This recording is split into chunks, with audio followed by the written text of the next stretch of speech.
प्रज्ञा को रील्स बनाने का बड़ा ही क्रेज है और वो दिन भर रील्स बनाती रहती है। खाते पीते घूमते फिरते घर में कॉलेज में रील्स बनाने के कारण प्रज्ञा पूरे कॉलेज में हाईलाइटेड है। जहां उसकी रील्स सभी को पसंद आते हैं, वहीं मनीषा चिंता में डूबी रहती है। एक रोज जब खाते हुए प्रज्ञा रील्स बना रही होती है, तब मनीषा कहती है, एक मिनट भी चैन नहीं है इस लड़की को। ये नहीं कि खाना तो आराम से खा ले, लेकिन नहीं, अरे थोड़ी देर रील्स नहीं बनाओगी तो आसमान नहीं टूट पड़ेगा। अरे मम्मी, इसी को तो कहते हैं डिटर्मिनेशन। तुम नहीं समझोगी ये सब। ए भगवान, इस लड़की को सद्बुद्धि दे। जब देखो तब टेढ़ा बाका मुंह बनाती रहती है। मनीषा की बात का प्रज्ञा पर जरा भी असर नहीं होता और वो खाते खाते रील्स बनाती रहती है। दिन बीतने लगते हैं और देखते देखते प्रज्ञा का कॉलेज भी खत्म हो जाता है। आए दिन कोई ना कोई मनीषा को प्रज्ञा की शादी करवाने का सुझाव दे जाता है। सब ठीक ही कहते हैं, प्रज्ञा की शादी कर देनी चाहिए। अपने घर के काम काज में व्यस्त हो जाएगी तो खुद ही ये रील्स और नाच गाना बंद हो जाएगा। मनीषा और प्रेम प्रज्ञा के लिए एक अच्छा लड़का ढूंढने लगते हैं और तभी विकी का रिश्ता प्रज्ञा के लिए आता है, जिसने प्रज्ञा को उसकी रील्स देखकर पसंद कर लिया था। अगले दिन विकी अपने माता पिता के साथ प्रज्ञा के घर पहुंच जाता है और प्रज्ञा साड़ी पहने हाथों में चाय की ट्रे लिए उनके सामने आती है। जब विकी को पसंद है तो हमें भी बहू पसंद है। बहन जी, आप बारात की तैयारी कीजिए। एक बार लड़का लड़की अकेले में बात कर ले तो अच्छा रहेगा। हाँ हाँ, क्यों नहीं। मनीषा विकी को प्रज्ञा के कमरे में भेजती है, जहां प्रज्ञा पहले से ही रील्स बना रही होती है।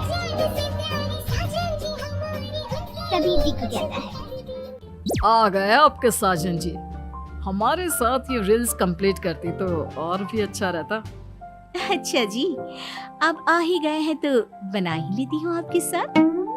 दोनों मिलकर रील्स बनाते हैं। जब वी मीट और तुरंत पोस्ट भी कर देते हैं। फिर विकी कहता है, जब आप साड़ी में चाय लेकर आई तब मुझे लगा कि कहीं मैं गलत घर में तो नहीं आ गया। अब सही है। दोनों की शादी पक्की हो जाती है और शादी के दिन भी प्रज्ञा रील्स बनाने से चूकती नहीं। यहाँ तक कि बारात के समय भी नाचते हुए रील्स बनाती है। सभी लोग प्रज्ञा की तारीफ के पुल बांध देते हैं और प्रज्ञा नाचती गाती अपने ससुराल चली जाती है। सब कुछ अच्छा चल रहा होता है। प्रज्ञा यहाँ भी दिन भर हर चीज की रील्स बनाती रहती है। लेकिन कुछ दिनों के बाद जब सुनीता कहती है, बहू, ये रील्स के साथ साथ कुछ काम भी कर लिया करो। वैसे तुझे और क्या क्या बनाना आता है? मम्मी जी, वैसे तो सब कहते हैं कि मैं सब कुछ अच्छा बनाती हूँ, लेकिन मुझे लगता है कि मैं मैगी अच्छा बना लेती हूँ। हाँ, कॉफी भी अच्छा बना लेती हूँ और मुंह तो सबसे अच्छा बना लेती हूँ। हैं? अच्छा अच्छा। सुनीता अपना माथा पकड़ लेती है और कहती है, बहू, कुछ खाना बनाना भी सीख लेती। मम्मी जी, मैं लंबी प्लानिंग कर रही हूँ। जल्दी ही मैं इतनी फेमस हो जाऊंगी कि मुझे पैसे मिलने लगेंगे।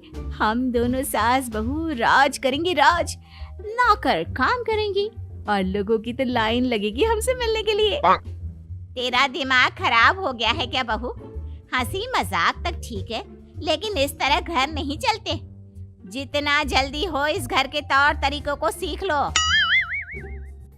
प्रज्ञा मुंह घुमाकर चली जाती है और तुरंत उसी वक्त एक रील बनाती है। ये देख सुनीता का गुस्सा 7वें आसमान पर चला जाता है और विकी के घर आते ही सुनीता उसे सब कुछ बताती है। विकी भी अब प्रज्ञा की इन हरकतों से परेशान हो जाता है। तुम टेंशन मत लो मम्मा, मैं देख लूंगा। विकी कमरे में जाता है तो देखता है कि प्रज्ञा रील्स बना रही है। विकी बड़े ही प्यार से प्रज्ञा से कहता है, प्रज्ञा, इन सब के लिए मैं तुम्हें मना नहीं कर रहा हूँ, लेकिन फिर भी हर वक्त तो ये अच्छा नहीं लगता ना। समझने की कोशिश करो, मुझे भी तुम्हारा थोड़ा वक्त चाहिए। मैं जब ऑफिस से आता हूँ तो मुझे समय देने की जगह इसी में लगी रहती। तुम ज्यादा ही सोच रहे हो। तुम भी मेरे साथ रील्स बनाओ ना। तुम्हें भी बहुत अच्छा लगेगा। तुम्हें इज्जत से कोई बात समझ में नहीं आती क्या? दिमाग खराब हो गया है तुम्हारा इस चकाचौंध से। अगर तुमने अपना रवैया नहीं बदला तो मैं तुमसे दूर चला जाऊंगा। तुम ही रिश्ता लेकर आए थे, मुझे लड़कों की कमी नहीं थी और ना आज है।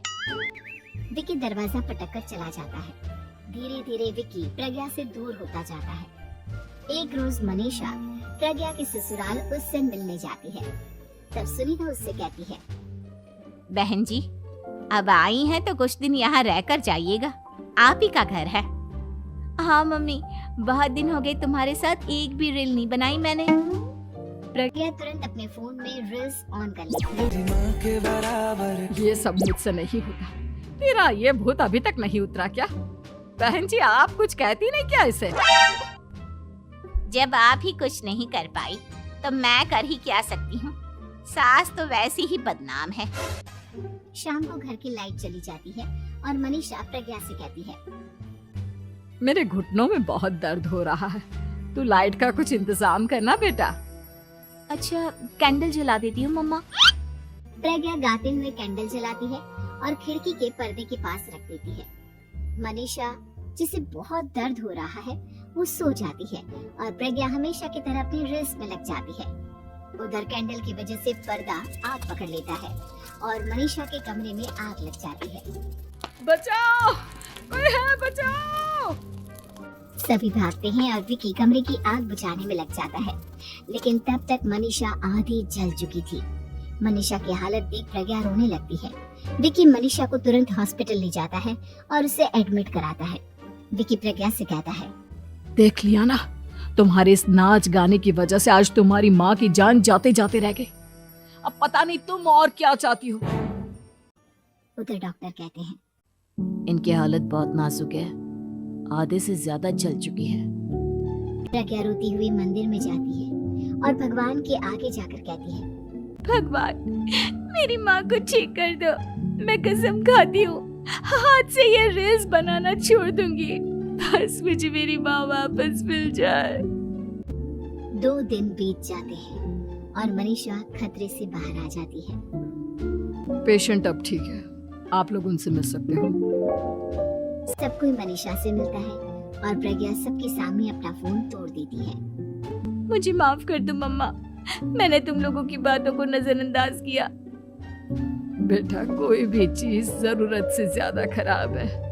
मैंने तुम्हें रील्स बनाने से कभी मना नहीं किया, लेकिन हर वक्त एक ही चीज तो सही नहीं है। मैं समझ गई हूँ मम्मा, आई एम सॉरी। प्रज्ञा उस दिन से रील्स बनाना छोड़ देती है और पूरी तरह से अपने घर में लग जाती है।